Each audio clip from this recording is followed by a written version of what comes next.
जिस तरह से हमने पहले देखा कि किसी भी प्रोटीन के स्ट्रक्चर को डिफाइन करने के लिए उसके अंदर मौजूद number of amino acids depend करता है कि उसे फाइनल कौन सी फॉर्म देंगे। जो प्राइमरी स्ट्रक्चर था उसके अंदर बहुत कम अमीनो एसिड्स थे और वो एक लीनियर फॉर्म में ही रहता है।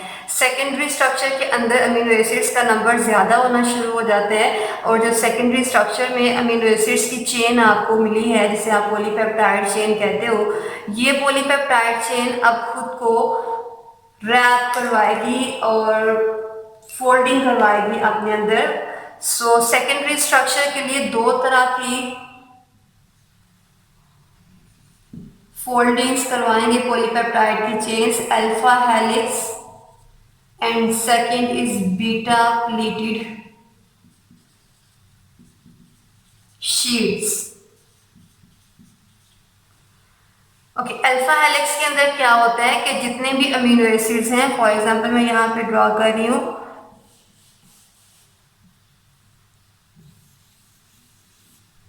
ओके, ये हेलिक्स की फॉर्म में जिस तरह से स्प्रिंग होता है उस तरह से ये पॉलीपेप्टाइड चेन अरेंज हुई होगी। इस पॉलीपेप्टाइड चेन के ऊपर इस तरह से अमीनो एसिड अटैच हैं पेप्टाइड बॉन्ड के थ्रू।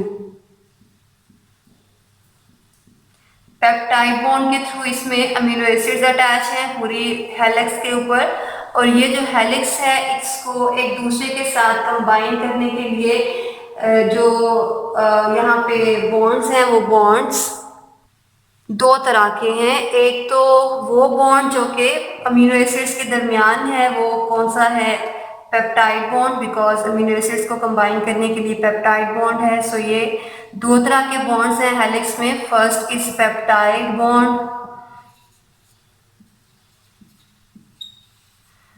और सेकंड जो कि इस हेलिक्स को इस फॉर्म में रखे हुए है वो है हाइड्रोजन बॉन्ड।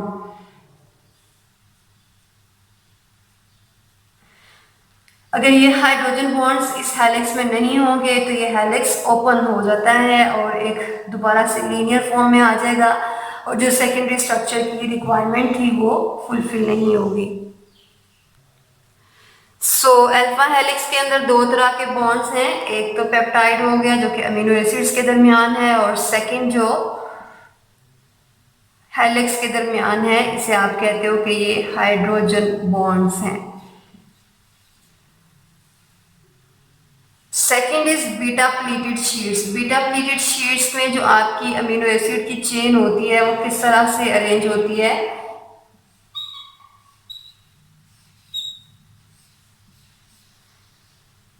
पहले इस साइड पे मूव करती है फिर इस साइड पे, ये आगोश मैंने लगा देती हूँ और इस चेन के ऊपर अमीनो एसिड्स अरेंज हुए होते हैं पेप्टाइड बॉन्ड के थ्रू।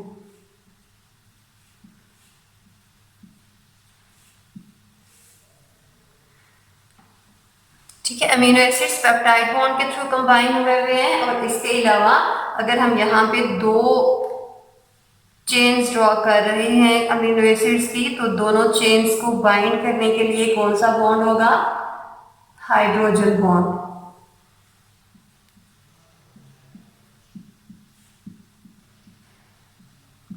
ठीक है, ये पूरी चेन के ऊपर अमीनो एसिड्स हैं।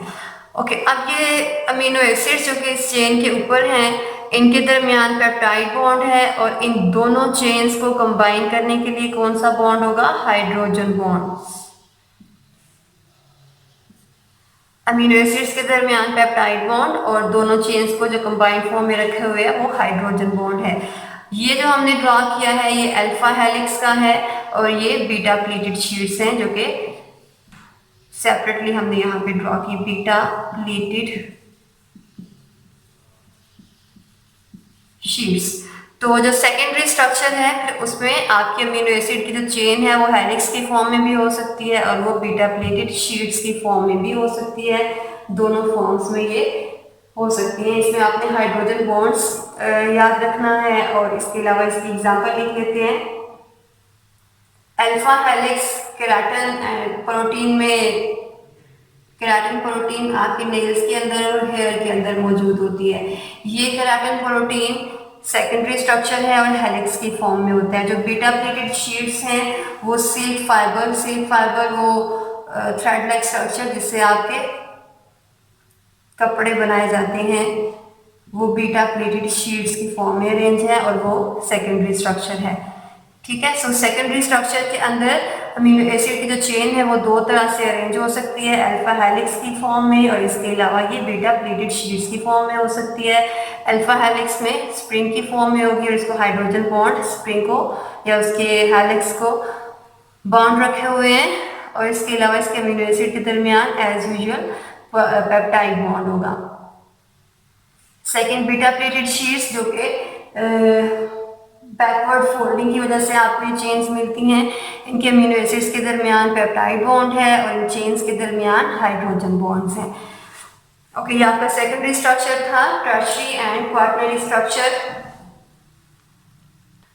सो टर्शियरी एंड क्वार्टनरी स्ट्रक्चर को स्टार्ट करने से पहले जो भी आपने ये सेकेंडरी स्ट्रक्चर पढ़ा है, उस सेकेंडरी स्ट्रक्चर के हर एक टर्म में टोटल कितने अमीनो एसिड्स हैं। एक टर्म क्या होता है, फॉर एग्जांपल ये एक हेलिक्स मैंने ड्रॉ किया ओपन करके, तो यहाँ से लेके उसके ऑपोजिट बिल्कुल जो इसकी नीचे साइड आ रही है, जो पॉइंट आ रहा है, ये आपका एक टर्न हो जाएगा। यहाँ से अगर एक काउंट करें तो यहाँ से लेके यहाँ तक आपका एक टर्न है। तो ये वाला काउंट कर रहे हैं आप या ये वाला काउंट कर रहे हैं, आपका एक टर्न होगा। तो एक टर्न में पॉलीपेप्टाइड के टोटल कितने अमीनो एसिड्स होते हैं, 3.6। ठीक है, यहाँ से लेके ये यहाँ तक अगर आप काउंट कर रहे हैं तो 3.6 आपके अमीनो एसिड्स हैं। ये जो 0.6 मैंने लिखा है, ये 0.6 बेंडिंग की वजह से हाफ काउंट हो रहा है। ठीक हो गया। सो अगर यहाँ से लेके यहाँ तक एक टर्न काउंट कर रहे हो या ये एक टर्न काउंट कर रहे हैं, दोनों के अंदर 3.6 अमीनो एसिड्स होंगे।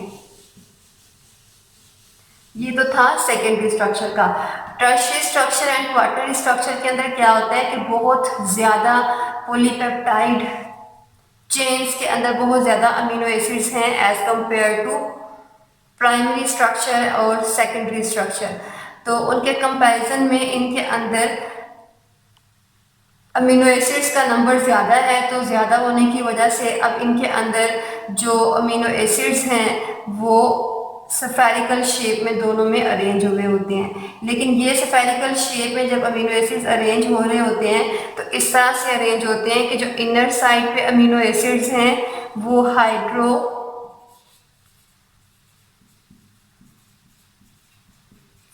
अमीनो एसिड्स होंगे और जो आउटर साइड पे होंगे वो हाइड्रोफिलिक होंगे।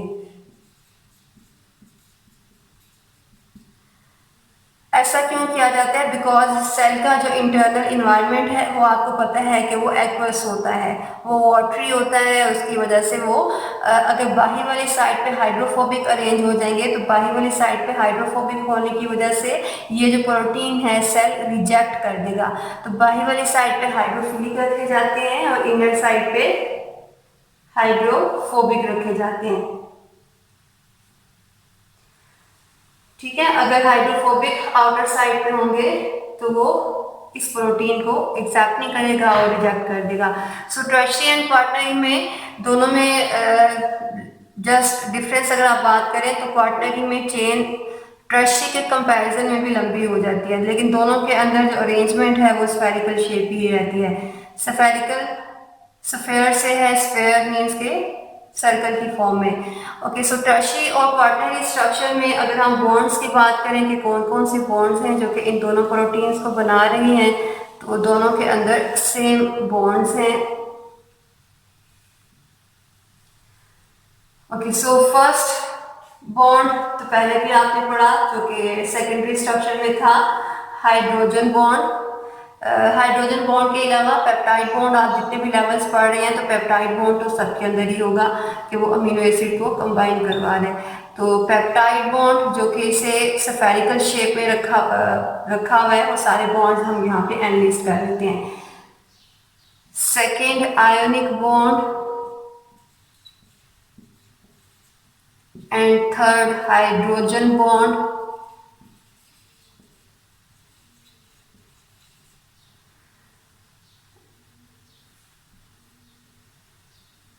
Last one is disulfide bond. Okay, ये जो डाइसल्फाइड बॉन्ड है ये जस्ट उन्हीं अमीनो एसिड्स के दरमियान होगा जो कि सल्फर कंटेनिंग है।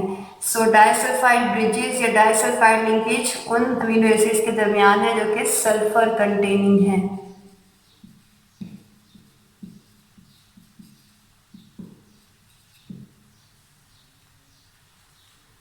टर्शियरी एंड क्वाटरनरी की अगर हम एग्जांपल यहाँ पे कोट करें तो टर्शियरी में मायोग्लोबिन वो प्रोटीन है जो कि मसल्स के अंदर मौजूद है और ये भी ऑक्सीजन को कैरी कर रही होती है, लेकिन स्पेशली ये जस्ट मसल्स के अंदर है। सो मायोग्लोबिन टर्शियरी स्ट्रक्चर की और हीमोग्लोबिन क्वाटरनरी स्ट्रक्चर की एग्जाम्पल है। हीमोग्लोबिन मैं आपको पहले बता चुकी हूँ, रेड ब्लड सेल्स के अंदर प्रोटीन है जो कि ऑक्सीजन को कैरी करती है और कैरी करने के बाद बाकी सारी बॉडी के पार्ट्स को ट्रांसफर करके आती है। ओके, ये तो आपने पढ़ा कि अमीनो एसिड की चेन का जो साइज है उसकी बेस पे स्ट्रक्चर ऑर्गेनाइजेशन क्या है। अब हम देख लेते हैं कि फाइनल फॉर्म जो किसी भी प्रोटीन की हमारे पास आती है उस फाइनल फॉर्म की बेसिस पे प्रोटीन की कितनी क्लासिफिकेशंस हैं। सो फाइनल अपीयरेंस जो आपके पास आई है, जो पीछे आपने primary secondary tertiary and quaternary structures पढ़े, जो फाइनल फॉर्म आपके पास आई है उस फाइनल फॉर्म की बेसिस पे हमारे पास टू टाइप्स की प्रोटीन्स हैं। First one is fibrous protein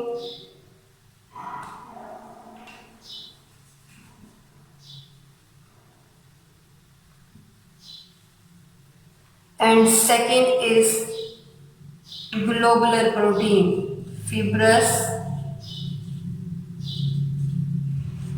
and globular protein.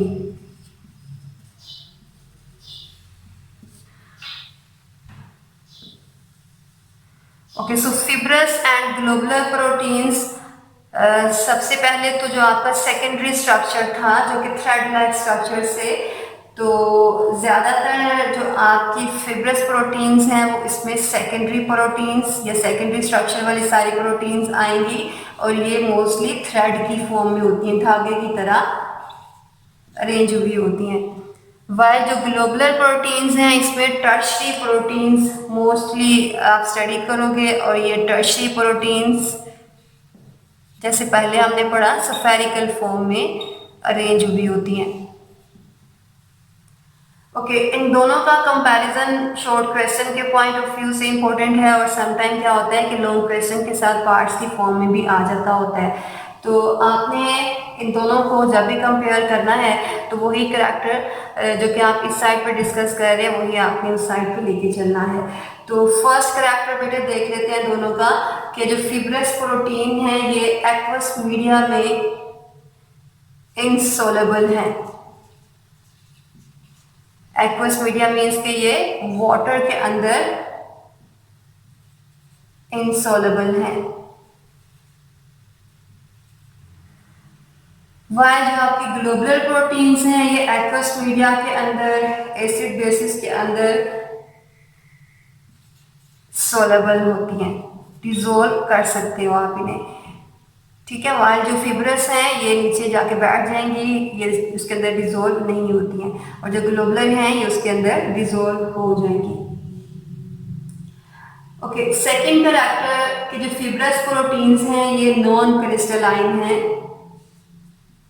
Non crystalline means कि आप इन्हें क्रिस्टल्स में कन्वर्ट नहीं कर सकते।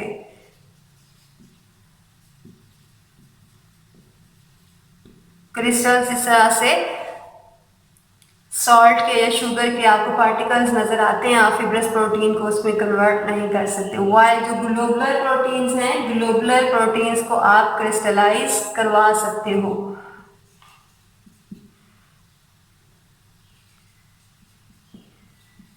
क्रिस्टल्स में आप इन्हें कन्वर्ट कर सकते हैं। थर्ड जो डिफरेंस आप लिखेंगे फिब्रस एंड ग्लोबुलर में, थर्ड स्ट्रक्चरल रोल प्ले कर रहे हैं आपकी बॉडी के अंदर।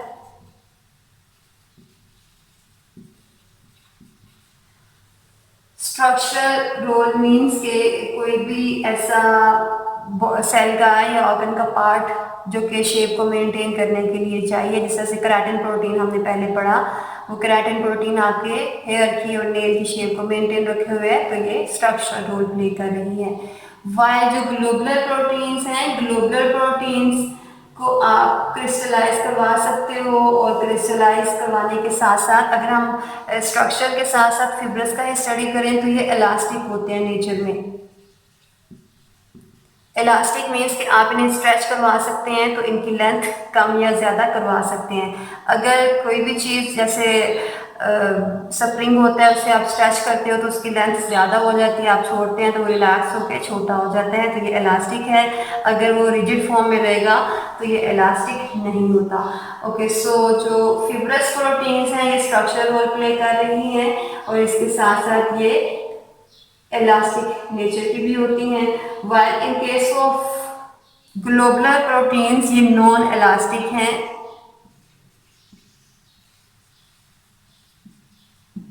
नॉन इलास्टिक मीन्स के ये रिजिड हैं, आप इनको स्ट्रेच नहीं कर सकते, और कोई भी चेंज अगर आप इनके अंदर करवाएंगे तो आप इन्हें डिसऑर्गेनाइज करवा दोगे। डिसऑर्गेनाइज मीन्स कि आप इनका स्ट्रक्चर उनको स्ट्रेच करने से या उन्हें कॉम्प्रेस करने से आप उनका स्ट्रक्चर डिस्ट्रॉय कर दोगे। ठीक है, सो ये जो है ये इलास्टिक है, वाइल ये नॉन इलास्टिक हैं, और डिसऑर्गेनाइज करने से या उनको कोई भी इन्वायरमेंट के अंदर चेंज करने से, कोई फिजिकल या फिजियोलॉजिकल, ये डिसऑर्गेनाइज हो जाते हैं। डिसऑर्गेनाइज मीन्स कि इनका स्ट्रक्चर डिस्ट्रॉय हो जाता है। लास्ट में आपने एग्जाम्पल कोट कर देनी है, कुछ एग्जाम्पल्स में लिख देती हूँ। फिब्रिन प्रोटीन जो कि ब्लड क्लॉट करवाती है, एंड केराटिन प्रोटीन, ये दो एग्जांपल्स मैंने लिखे जो नेल और हेयर के अंदर हैं। बाकी जो एग्जांपल्स आपकी बुक में हैं वो भी आप याद कर सकते हैं। मायोसिन मसल्स के अंदर है, और इसके अलावा जो स्पाइडर है वो स्पाइडर वेब के अंदर, और सिल्क फाइबर सिल्क वर्म जो बनाता है। इसकी एग्जांपल्स की अगर बात करें तो एंजाइम्स, हॉर्मोन्स, एंटीबॉडीज और हीमोग्लोबिन, ये सारे ग्लोबुलर स्ट्रक्चर के अंदर आते हैं। सो ये बेटे प्रोटीन्स का पोर्शन था, प्रोटीन्स की क्लासिफिकेशन। आई होप कि आपको ये क्लासिफिकेशन क्लियर हो गई होगी। नेक्स्ट इंशाल्लाह हम लास्ट बायोपॉलीमर पढ़ेंगे, और वो है न्यूक्लिक एसिड।